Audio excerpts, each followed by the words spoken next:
I understand when you see maybe a ministry or a denomination or a movement that has hurt you in the past. Sure. And then you see someone like us partnering with them. That's like it's like, oil and water. It's just really hard for you to want to stomach that. Yeah. And so I want to say, look, I understand that. And at the same time, Justin and I I don't think we're leading anybody into sin or into confusion. And we're using it as an opportunity to proclaim the truth in places that, they may not have that clarity yet. If we were only ever going to read from people that are thoroughly reformed, law and gospel distinction, covenantal, Calvinistic, like if we were only going to read from that pool would be quite small. Very. Now, there would be a lot of useful stuff to read there, and it's safe and it's good. And you and I absolutely enjoy reading from our stream, and we want to drink deeply from that. Yep. But you and I also would be advocates, of reading from other traditions and reading from individuals with whom we might have very sincere or even strong disagreements about other theological matters.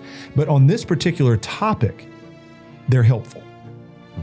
And I think that we would definitely stunt our growth and stunt our learning, stunt our development if we are only ever able to read from a very small pool of resources.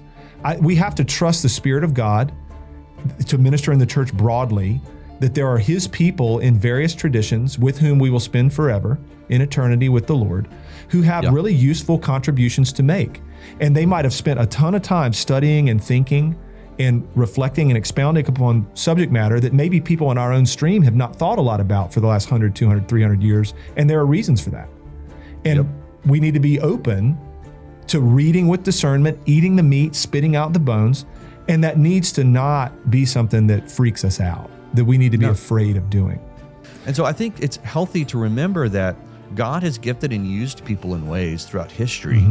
Bondage of the Will is a great example with Luther. That's just a powerful book, right? Oh, yeah. But there's not everything that Luther wrote that I would just dive into and agree, and ask you to promote. Same would be true of Calvin or John Owen. Keller is that way for me. There's a lot about Keller I disagree with, but there's a lot. I think The Meaning of Marriage is one of the best books he's wrote. I mean, it's a powerful book. I appreciate it. Yeah. And so let's not be so reactionary and just so visceral in our responses about, oh, well, you sat down across the table from this person. That means we need to write you off. Or you appeared on this show, and so that means that we need to write you off. Or you think that this author is helpful on this subject matter, therefore we need to be very concerned about you wholesale. Like, that's just not the way that we should operate from my perspective. I know you agree, John. And again, we could be wrong about some of these wisdom calls, but let's deal with one another in charity.